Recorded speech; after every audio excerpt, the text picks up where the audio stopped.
Welcome, everyone, to Beyond the Sale podcast. We believe that information without application absolutely leads to frustration. Sales is a profession and not just a job. And investing in your sales career is really what's going to drive your overall success. Hey, I'm your host, Bello, and today I'm very honored and pleased to have my very good friend, Chad Birch, join us. Now, let me give you a little bit of his bio, so I'm going to read that, folks. So, don't think I'm reading everything off of the screen, but I'm going to read this part.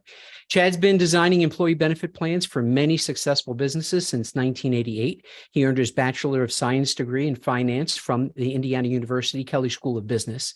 Chad has served on several community not-for-profit boards, board of directors. He currently serves on the Blue Jacket Board, Inc., also the Fort Wayne Country Club Board of Directors, as well as the advisory board for the Northern Indiana Fellowship of Christian Athletes, the Blackhawk Christian School Foundation Board of Directors, and also the director of the Western Golf Association.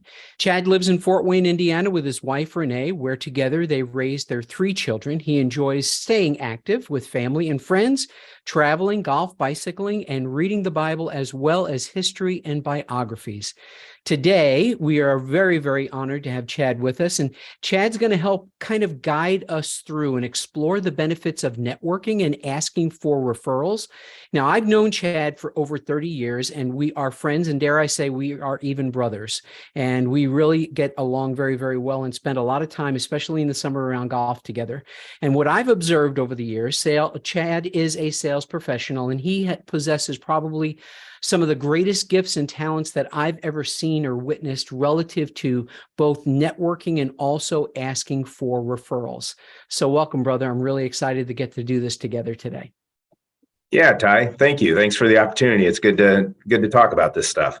Absolutely. And, like I said to everyone there in the intro, you really have been, kind of that living testimony in front of me of that networking idea and how we can grow in networking, and then also asking for referrals. So I'm asked that question a lot about networking in particular and how important that might be in the business community. Can you kind of share your thoughts on that for the audience today?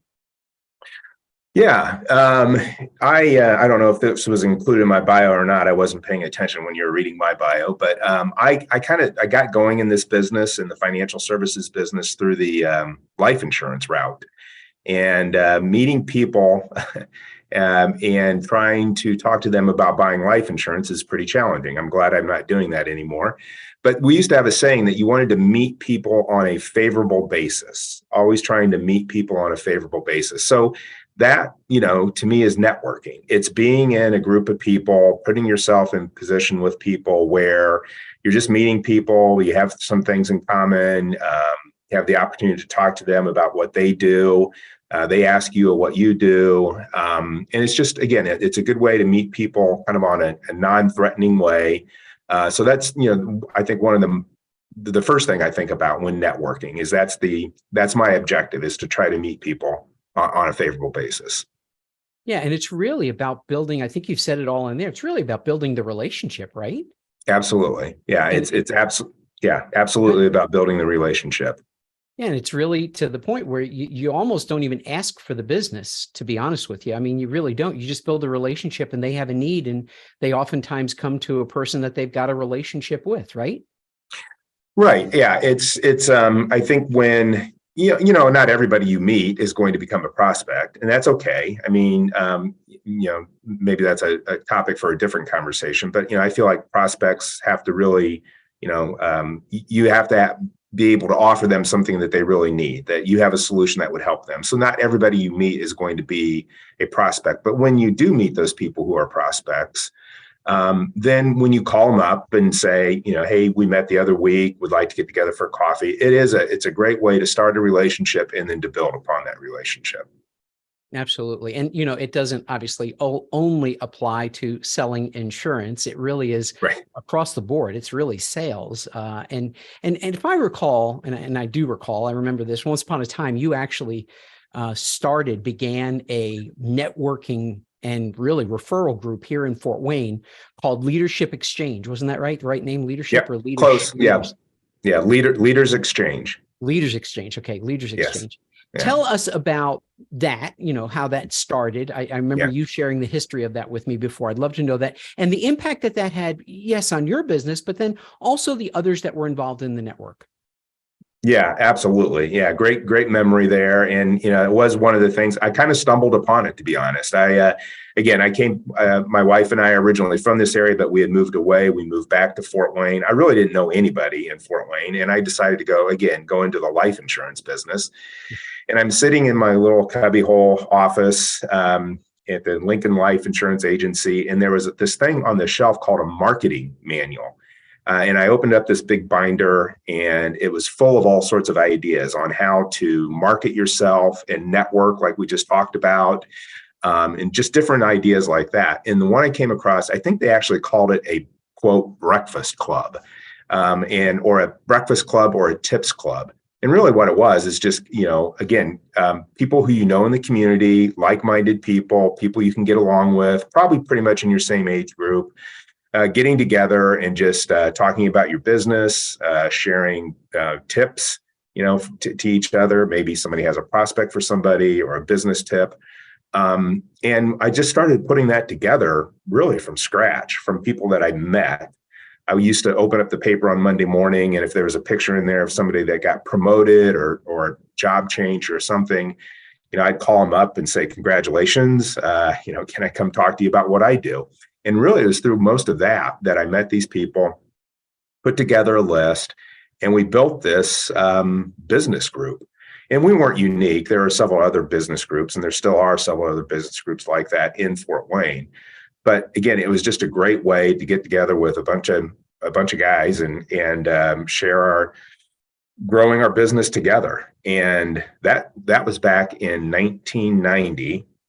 And I don't know how many years it lasted officially, but literally just 2 weeks ago, I had lunch with the attorney. The attorney in that group is still my attorney today. Fortunately, I don't need attorneys too often, but I was having lunch with him the other day, and we were just reminiscing. It is a group of business, and it's all sorts of professions and businesses, accountants, attorneys, architects, car dealerships, advertising agencies, construction companies. I mean, it just ran the gamut, other type of manufacturing companies. And to this day, it's like a fraternity. When we see each other out in public, even though we don't get together regularly now, we know each other. A lot of us still continue to do business with each other.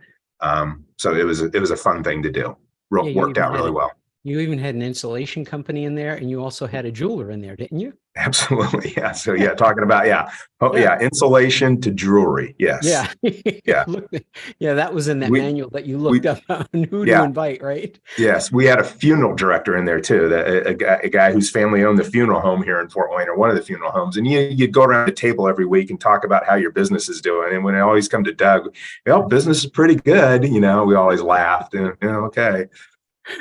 That's great. Well, something inside of what you said, and I knew you did this. You shared this with me before, is that you would look for those new promotions that were inside of the journal here in town, and sometimes sales reps that I run into and I have conversation with, they don't do those little things, those little things that you had no idea if they were going to reach back out to you and say, yes, let's get a cup of coffee. But I mean, I think you were approaching it being genuine. Congratulations on your new job. And if something came of that for you, you would do that.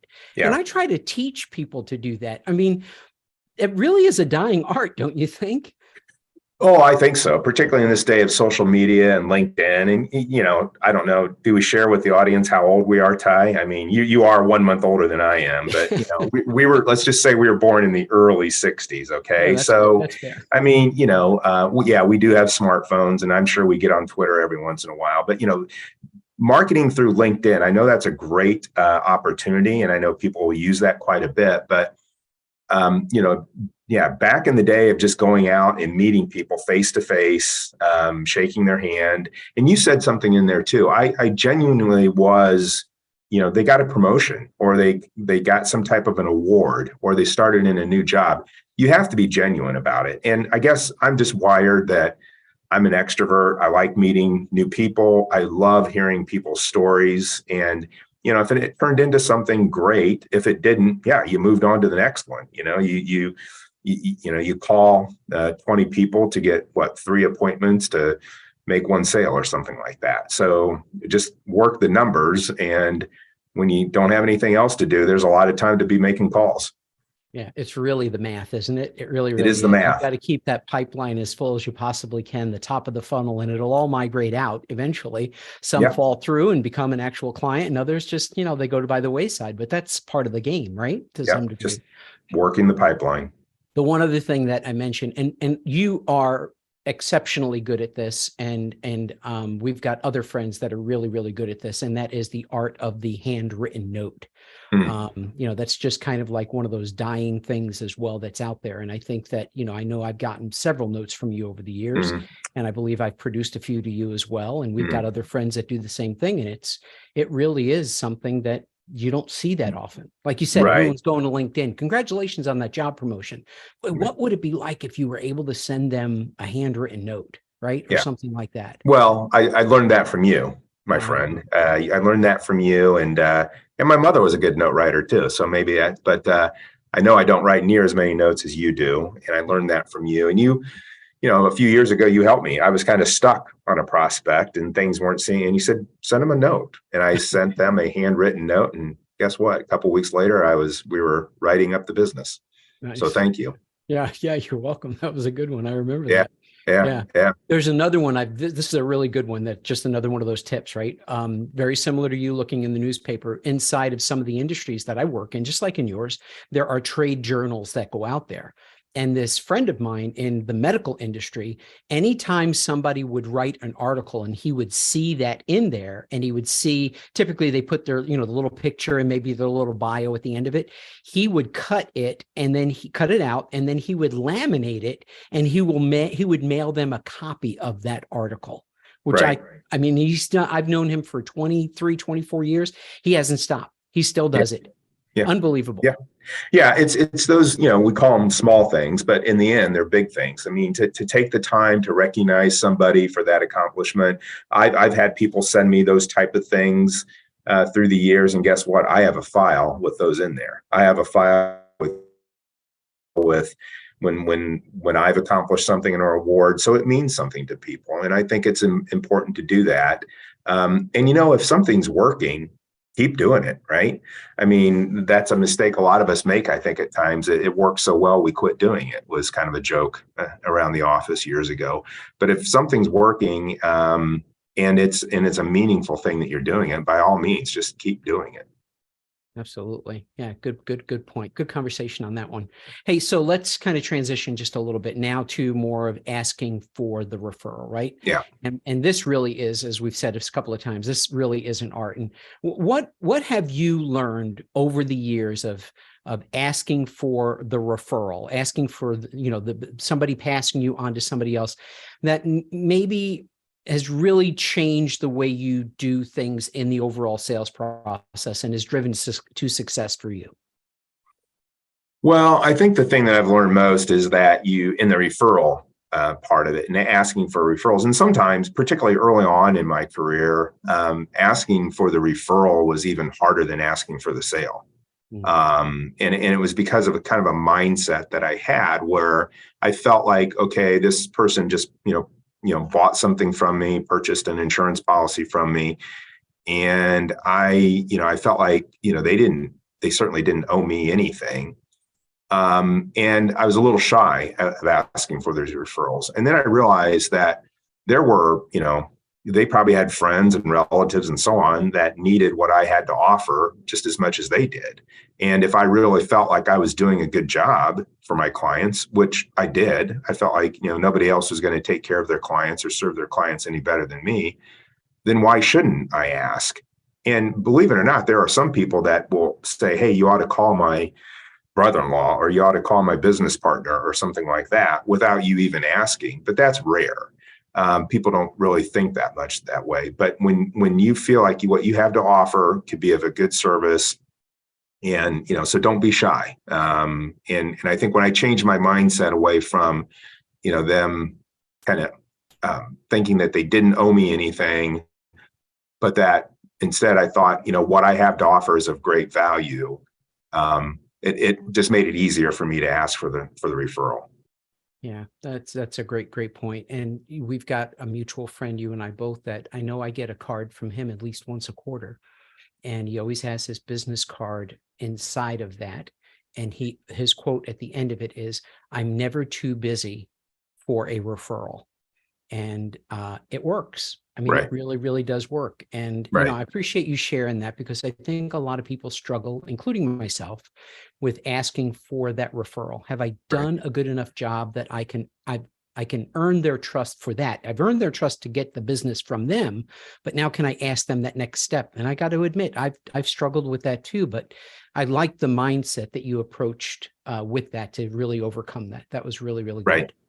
And, I think also when you get a referral, or when you are successful getting referrals, that is actually helpful to all of your clients, because if the less time you have to spend on developing, your pipeline, developing prospects and so on, the less time that you have to spend on that, the more time you have to service your client. So by getting referrals, it actually helps us free up the time to spend more time, with our clients, and that's why clients do business with us, is they want our advice.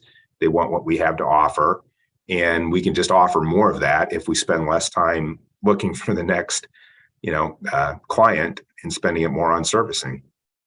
No, absolutely. That's a great point. That really is good. Do you feel like, I mean, I had another question for you, but I think you already answered it. And the question was going to be, what are some of the obstacles or red flags that you had when asking for a referral? But I think you really covered that very, very well in through the last question, plus answered the last question as well.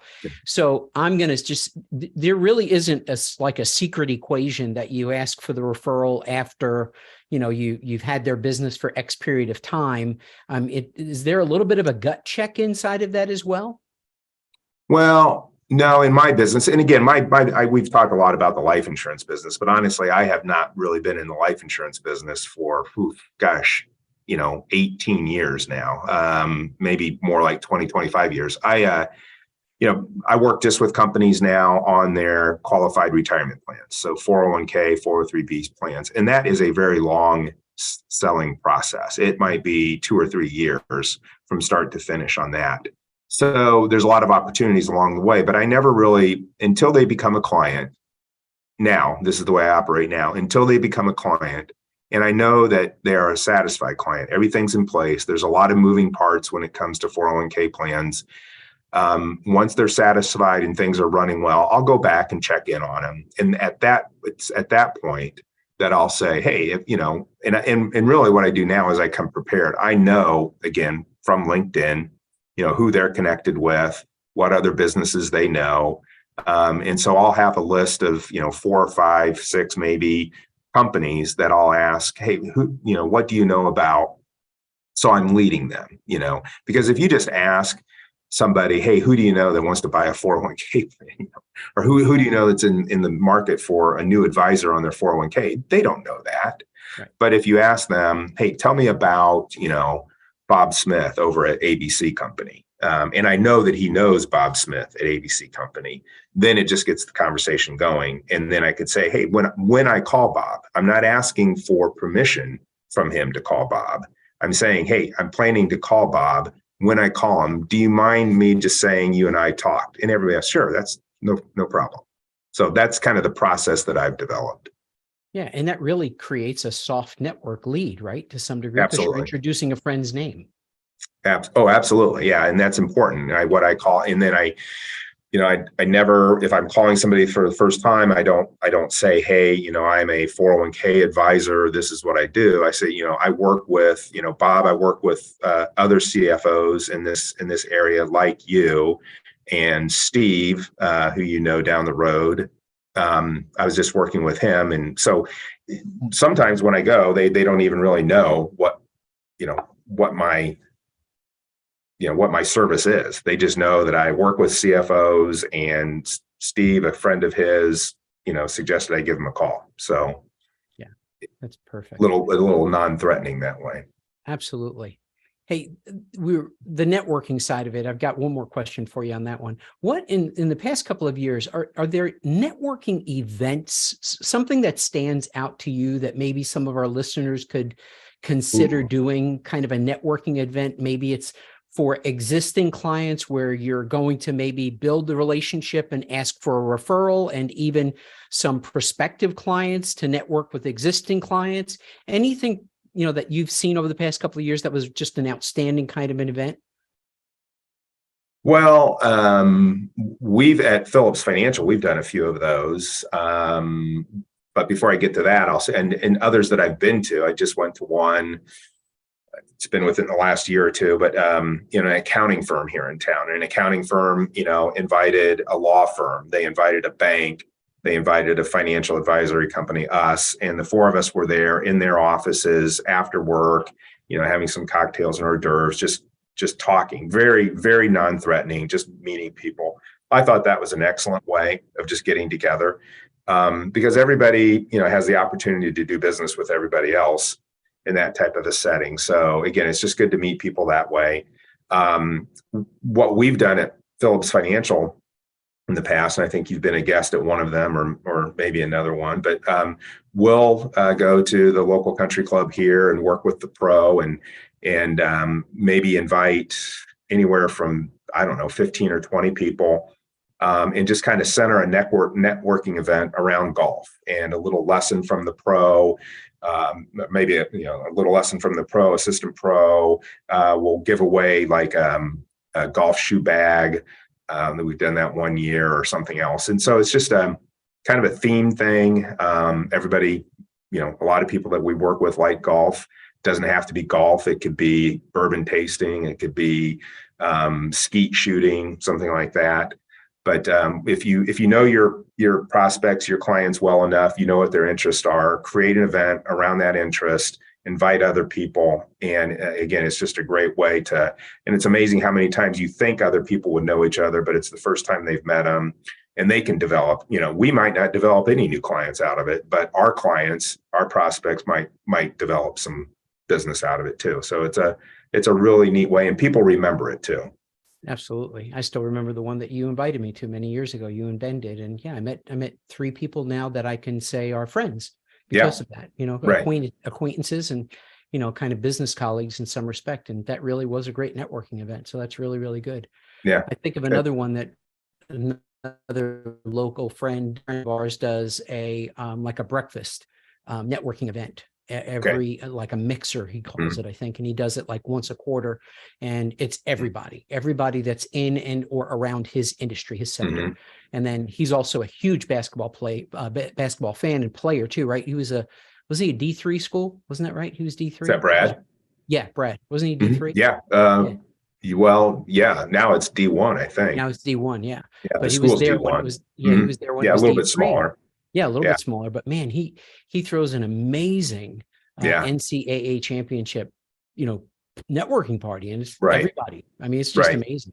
So Yeah. yeah, there's ways, and that's what I kind of want to get across in the message, that for those folks that are looking at networking as kind of old school, it's not old school. There's No. plenty of new ways of doing it. Yeah, and I think it may be becoming a lost art, but then it might also be kind of a resurgent here too. I could see it becoming a resurgence. People after COVID, people want to get out and meet people and mingle with people.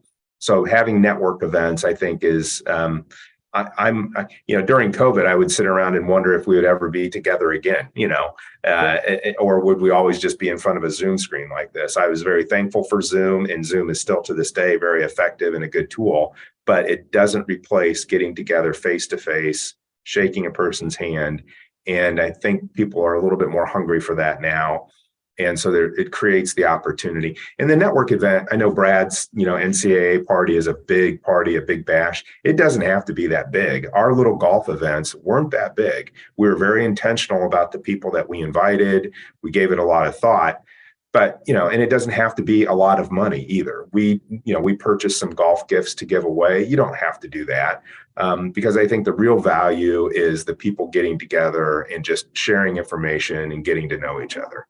Yeah, absolutely. And you said during COVID, there were a lot of these Zoom 5 o'clock meetings with people because everyone was remote, right? Right. And I know some companies, they're still remote and they still do that. My Yeah. oldest son, Joe, is remote, and the remote people get together like once a month, and they just about 5 o'clock, 6 o'clock, they all get online together, look at each other, just no talk about business, just network together. Have fun. Yeah. We did a bourbon testing virtually. Remember that, Ty? I do remember that. Now, how do you do a virtual bourbon testing? But it worked out well, didn't it? It worked out great. Yeah.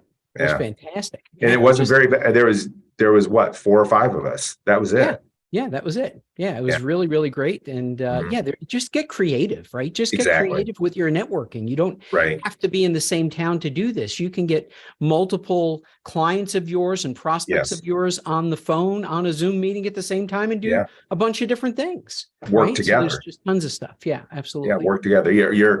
I think, is this the durable medical equipment audience that we'll be going to, or anybody? Really? It's a lot of, I mean, I'm sure those type of companies have offices in different cities. I mean, they could work together, different offices to get together to do an event. If it's virtual, I mean, it's virtually unlimited what you could do there. Correct. Absolutely true. Yeah. There was, we had to get really creative during the pandemic as medical salespeople that were locked out of a lot of the hospitals and offices that we were used to calling on. So we got very, very creative. Which was good. And we're still using some of that creativity, which is even better. So it's really, really good. Well, today I thank you, Chad. This has been great. Anything you want to add, networking or referrals, anything you want to add before we sign off on this episode? Yeah, I just think particularly back to, I mean, networking is, I wouldn't say anything goes, but you can just do a lot with networking. Referrals, I think that's a little bit more of a refined art, and you just have to make sure you're comfortable with your process, and you can't rush the process. If you come out too soon, it's going to be disingenuous. So, don't rush the process, make it your process, and it will work much better for you. That's awesome. Yeah. Thank you for that. That's great. I know the folks are going to take a lot away from our time together today. So thank you, my friend, for just participating in this. And we'll look forward to another episode sometime later on this year. Maybe we could do It's been fun. Maybe we can do from the golf course. Yeah. There you go. Right. I don't think people want to see us playing golf. No. So let me close out this way. Hey, folks, thanks so much for listening today. We really do appreciate it. And we know that your time is valuable. And we thank you for spending your time today with Chad and myself on this. And don't forget that we here at Beyond the Sale podcast, we really do believe that information without application leads to frustration, that sales is not just a job, but a career. And your investment in yourself really will drive your ultimate success. Now, please stay tuned for our next podcast that'll be coming up in 3 or so weeks. Take a look at that. Any ideas or thoughts that you might have for a next podcast topic, we would be honored to take a look at that and invite some guests from the outside to speak to that as well. So until the next time we get together, take care. Thank you so much for your time, and God bless you.